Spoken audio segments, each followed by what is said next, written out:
Ok, primero vamos a revisar un poquito los fundamentos, ¿no? ¿Qué es JavaScript y en particular qué es ECMAScript? ECMAScript resulta que es, digamos, un estándar, en este caso a nivel mundial, de cómo generar un lenguaje o especificación de un lenguaje, que de hecho la implementación más conocida es JavaScript, pero ECMAScript es un conjunto de estándares de cómo nosotros manejamos en este caso este en particular recurso de frontend.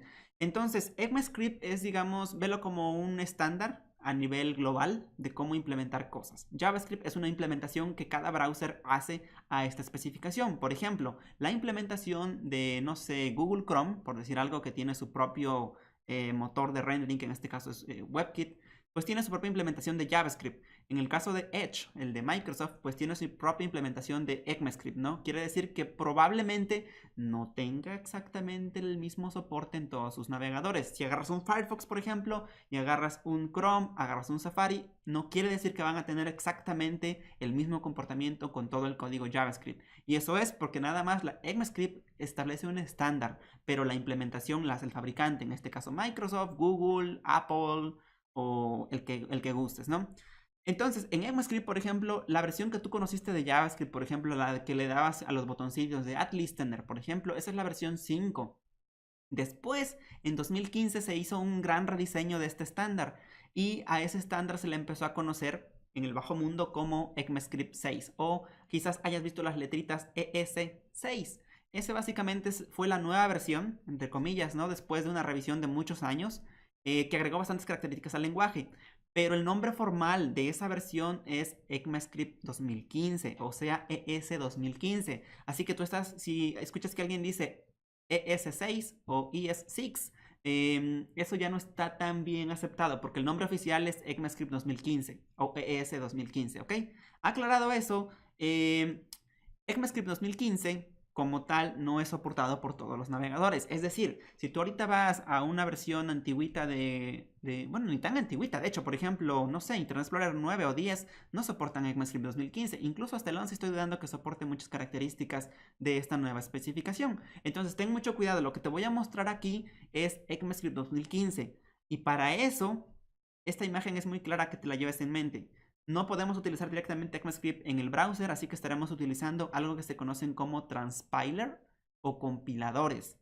Y en particular vamos a aprender a utilizar el día de hoy uno que se llama Babel.js. Este transpiler o compiler lo que hace es toma código nuevo, o sea, código que está hecho en ECMAScript 2015 o 2016, lo pasa, digamos, por su proceso de transformación y al final tenemos esta cosa que es ECMAScript 5, es decir, la cosa que prácticamente todo browser entiende. Aclarado eso, entonces vamos a ir a la página oficial de Babel.js para que lo conozcas. Aquí está, Babel.js. Entonces, Babel.js surgió para resolver ese problema, que actualmente no tenemos los browsers con full support, digamos, de todas esas características.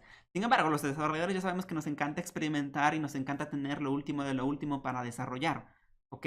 Entonces, los de Babel, la gente de Babel dijo, te voy a dar un compilador que tome código muy moderno, por ejemplo, los famosos módulos de ECMAScript, los famosos export e import, y te voy a dar un mecanismo para que los transformes a tu versión antigüita de navegador. Para eso es Babel. Entonces, esta es la página oficial y vamos a picarle en este caso a donde dice try it out. Que en este caso es vamos a probarlo básicamente, ¿no? Entonces, en esta parte, aquí tú puedes meter tu código para hacer unas pruebas rapidita. Y ahorita vamos a hacer unos ejercicios con base en esto. Voy a dar un repaso rapidísimo a lo que es ECMAScript 2015 y luego nos vamos a ir al contra TypeScript para que veas exactamente dónde está la diferencia, porque a veces esa línea es muy delgada y te puede llegar a confundir. Ojo, vamos a ver en este momento ECMAScript 2015, ¿ok? Todavía no TypeScript. Empecemos. El primer tema que traigo para ti el día de hoy es algo que se llama el uso de tres palabras reservadas del lenguaje JavaScript en este caso, que son la palabra var, que obviamente seguramente ya la conoces, la palabra let y la palabra cons, para constantes, ¿no? También te voy a mostrar hoy cómo utilizar un concepto que se llaman arrow functions o funciones tipo flecha, ¿no? Y algo para poder utilizar parámetros por defecto, unas cosas que se llaman template strings o template literals, a veces las hacen referencia así en la bibliografía. Finalmente nos vamos a ir a la parte de clases y creo que lo más interesante del día de hoy va a ser cómo checar o cómo utilizar los módulos de ECMAScript 2015, que esos sí son un estándar, ¿ok? Si has trabajado con Node.js, por ejemplo, seguramente estás familiarizado con una forma de declarar módulos de JavaScript que se llama CommonJS, que de hecho es la especificación, digamos, que utiliza Node.js para hacer este tipo de cosas, módulos. Bueno, resulta que en ECMAScript 2015 ya tenemos una versión oficial aprobada y que ya va a estar ahí prácticamente para siempre, ¿no? Entonces, esto es lo que vamos a ver de ECMAScript 2015. Nos vamos a ir luego con el primer tema, ¿no? Manos a la obra, porque pues ¿para qué tanta plática? Vamos a trabajar. Vamos a revisar las diferencias entre var, let y cons. Entonces, voy a ir en este caso a mi Babel.js, al browser donde tengo esta parte. Vamos a ponerlo al full para que no te distraiga. Listo. Entonces, aquí hay que hacer algo muy importante. Aquí dice qué presets tienes activados. En este caso tengo activado el preset de ECMAScript 2015. Si notas, aquí hay cosas como que ECMAScript 2016 y 2017. Esas no las vamos a ahondar el día de hoy. Esas son otras especificaciones que contienen mejoras al lenguaje. Por ejemplo, no sé si hayas escuchado hablar de async y wait, que son cosas para manejar asincronía. A lo mejor, por ejemplo, has escuchado hablar de promesas. Esa es una forma de manejar asincronía en JavaScript. Pero ahora ya existen unas cosas nuevas que están implementándose ya en estas versiones 2016 y 2017. No los vamos a revisar. Lo que vamos a revisar hoy es la versión 2015 porque es la que trajo más cambios, ¿no? Entonces, el primer cambio que trajo con ello es que, por ejemplo, antes utilizábamos la palabra reservada var, ¿no? Y éramos muy felices porque, por ejemplo, yo generaba, si quería una constante, por decir algo, mi número de iteraciones, ¿no? Yo generaba una constante y por convención las poníamos en mayúsculas, como en Java, ¿no? Y decía, no, pues tengo una constante que se llama número de iteraciones. Lo que estás viendo del lado izquierdo es ECMAScript 2015 y lo que está aquí poniendo Babel es la versión compilada de eso. Es decir, es la versión que es compatible básicamente con cualquier navegador, incluso navegadores legacy como un IE8, por ejemplo. Ok, bueno, estamos muy acostumbrados a utilizar esta variable, ¿no? Pero ahora resulta que hay una palabra reservada que se llama cons. Y palabra reservada obviamente solo existe en navegadores modernos. Si notas, su equivalente en navegadores viejos sigue siendo var, lamentablemente. Primer punto, entonces, ahora tienes una forma de especificar constantes. Algo muy importantísimo, una vez que asignas un valor a una constante, no la puedes cambiar. Es decir, si yo pongo aquí 23 ahora, eso es un error, ¿cierto? Aquí abajo veo que dice que este es un valor de solo lectura. ¿Por qué? Porque ya lo inicialicé. Eso no pasaría si yo pongo, por ejemplo, var, ¿verdad? Ahí sí se puede, porque es una variable. Esto es una constante. Una vez que le asigno un valor inicial, jamás puedo volver a modificarlo. Listo. Primera palabra reservada entonces, cons, ahí está. La siguiente palabra que vino al mundo de ECMAScript 2015 fue la palabra reservada let. Y vamos a ver rapidísimo para qué sirve. ¿Te acuerdas que cuando hacíamos, por ejemplo, una iteración que vaya desde i igual a 0, por ejemplo, hasta el número de iteraciones, por decir algo, y más? Este es un ejercicio que siempre hacemos en entrevistas de frontend. Si algún día te lo preguntan, por ejemplo, y te dicen aquí console log. Y la i, ¿verdad? Sacamos la i y luego te van a preguntar, oye, ¿cuál es el valor de i aquí afuera? Y si tu respuesta es 0, no. La respuesta no es 0. La respuesta es el último valor que se utilizó en la iteración, que en este caso es 10. ¿Ok? Esto va a ser un 10. Y tú dirás, ¿por qué? Pero si lo estoy declarando en el for. No debería estar aquí como 10. Quizás debería estar como 0. Debería estar como undefined. Y pues la verdad es que no. Porque hay algo que en JavaScript se llama hoisting. A lo mejor has escuchado hablar de eso. Es un concepto, hoisting. Es decir, cómo JavaScript almacena las variables en un scope, en un alcance. Para resolver este problema de hoisting, que suele dar muchísimos dolores de cabeza cuando depuras aplicaciones que no están creadas dentro de un alcance, se utiliza una nueva palabra reservada que es let. Y ahora, esta cosa sí te asegura que nada más va a estar definida aquí. Si nosotros ejecutáramos esto, por ejemplo, en un navegador moderno, como Google Chrome, ¿verdad? Como en este caso, voy a ejecutarlo aquí. A ver, para que veas su ejecución.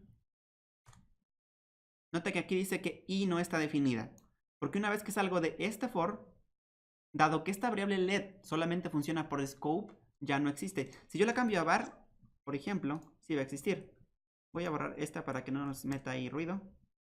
Si yo la cambio a var, Ok, de que ya estaba declarada mi constante.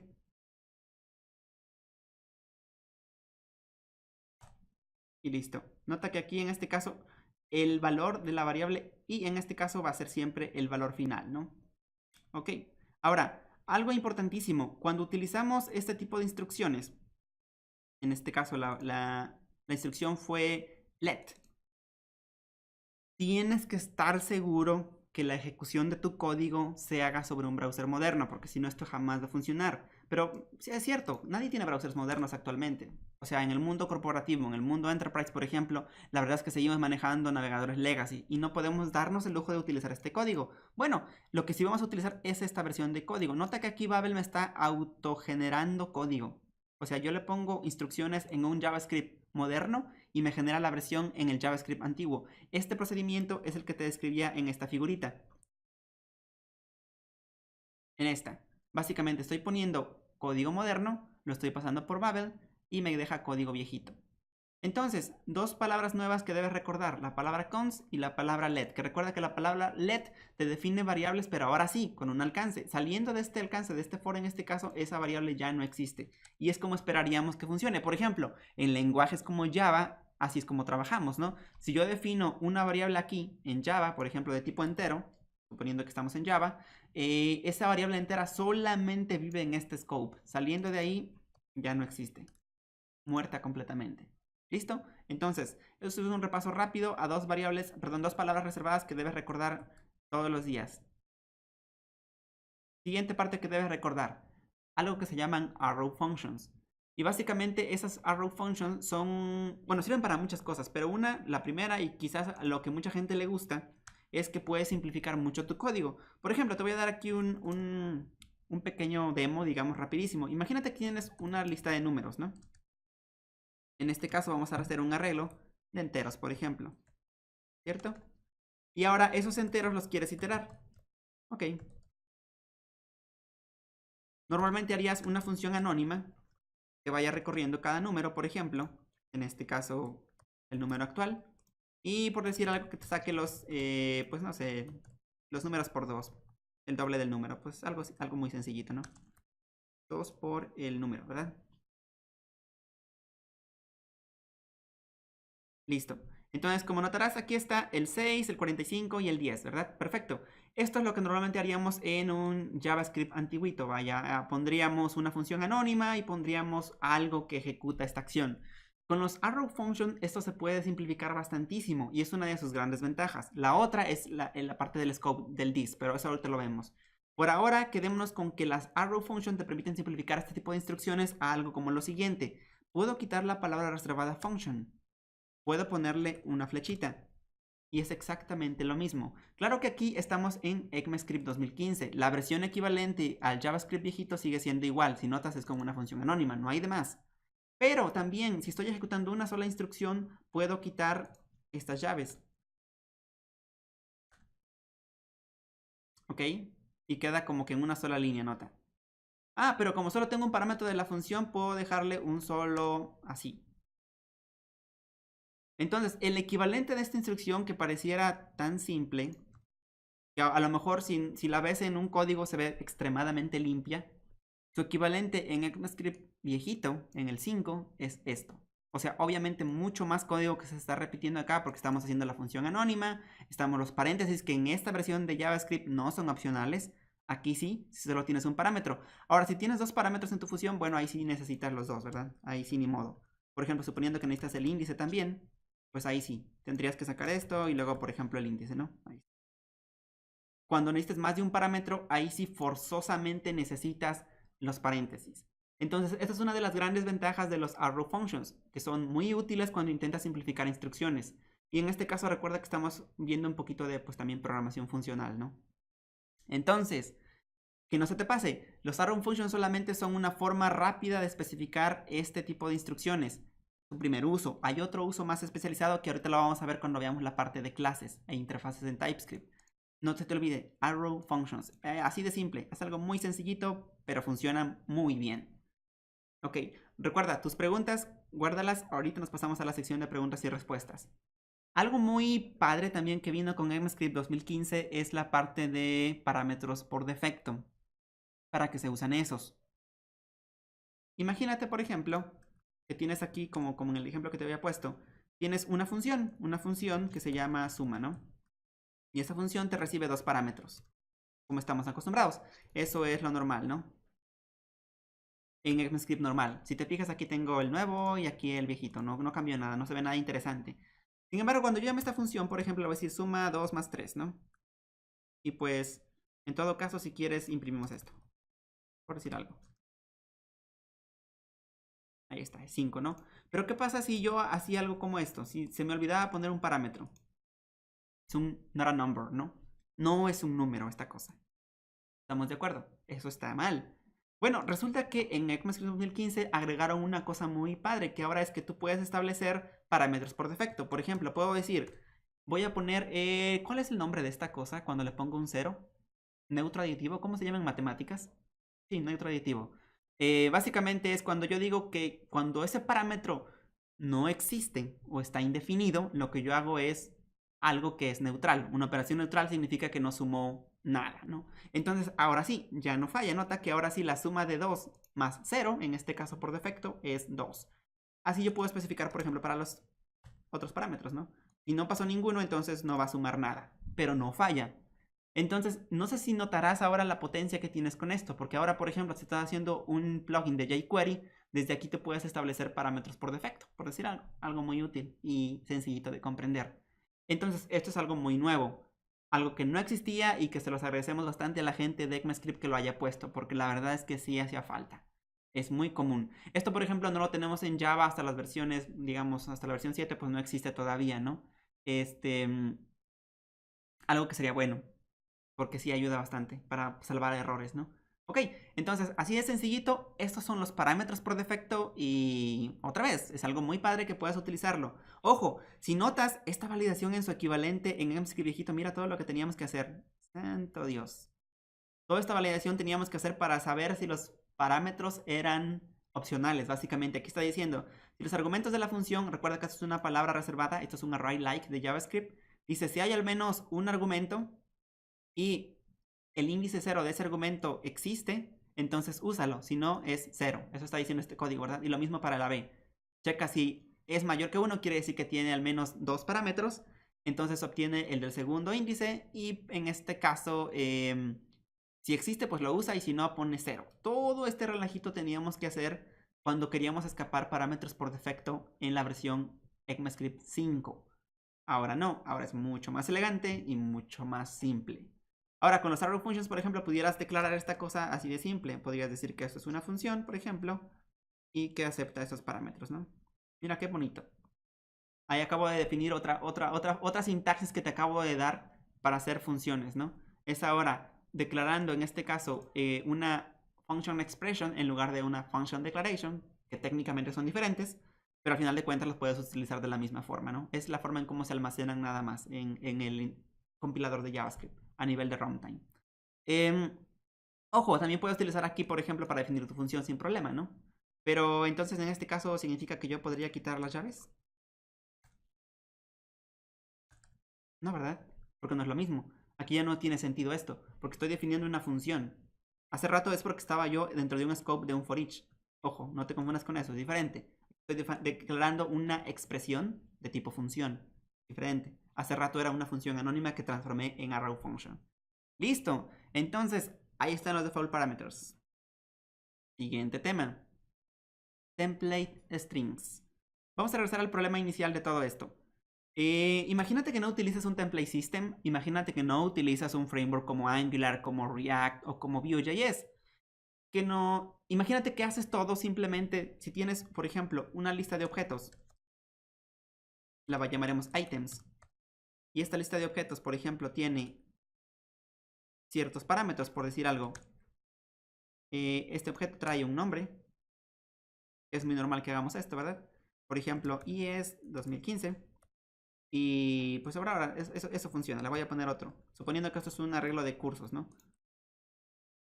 TypeScript. O lenguajes. Imagínate que tienes esta lista de items. Pues es una lista de items en JSON bastante estándar. Y lo que normalmente hacíamos para renderizar, por ejemplo, elementos al DOM, hacíamos algo como que para cada item Aquí lo voy a hacer con la sintaxis for each. Y ahora, como ya sabemos utilizar arrow functions, voy a agarrar cada uno de estos y voy a utilizar un arrow function, ¿no? Y lo que hacíamos normalmente era, pues, o ir concatenando todos, por ejemplo, si quisiera un div, por decir algo, hacía una variable que se llamara, no sé, HTML, que era un arreglo, perdón. A este HTML le iba concatenando, ¿no? Esta es la forma como que más antiguita que teníamos para generar, por decir algo, divs dinámicos. Aquí le concatenábamos el item en su propiedad name, ¿no? Y luego lo concatenábamos pues con el cierre del div. Esto era lo que normalmente hacíamos en el mundo antiguo, ¿no? Hacíamos esto y luego al final pues esto lo renderizábamos contra pues el browser. Le decíamos, por ejemplo, estábamos haciendo jQuery, hacíamos un contenedor.html y le pasábamos el html.join separándolo por nada, ¿no? Y ya. Entonces, perdón. Aquí, dado que HTML es un arreglo, debí utilizar push, no la concatenación directa. Por decir algo. Ahí está. Y esto es lo que renderizábamos. Nota que aquí están todos los divs, por ejemplo, con las clases. Pero bueno, imagínate que aquí le empiezas a poner cosas como clase. Le pones una clase, por ejemplo, item, ¿no? Y luego le pones un data attribute porque resulta que vas a trabajar estos en múltiples idiomas, ¿no? Por decir algo. Nota que esto se empieza a hacer una cosa horrible. ¿Cierto? Porque ahora mantener esta línea de código, pues es prácticamente ya muy feo. Es impráctico esto. Y eso era porque, por ejemplo, no podíamos aquí embeber variables, ¿no? Aquí no podíamos poner esta variable dinámicamente que en la concatenación se hiciera. Bueno, ahora con los template strings ya se puede.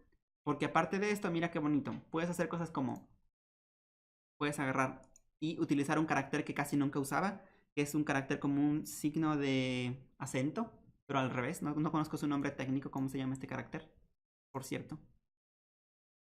Agarras ese carácter, lo pones al inicio y al final. Le quitas en este caso lo que no te sirve, que en este caso son estos más. Le quitas esto. Listo. Y ahora para hacer una interpolación, en este caso de una variable, sería con un signo de pesos y con esta cosita. ¿Cuál es la ventaja de esto? Que ahora ya puedes poner saltos de línea. Y bueno, ya se ve mucho más bonito, ¿no?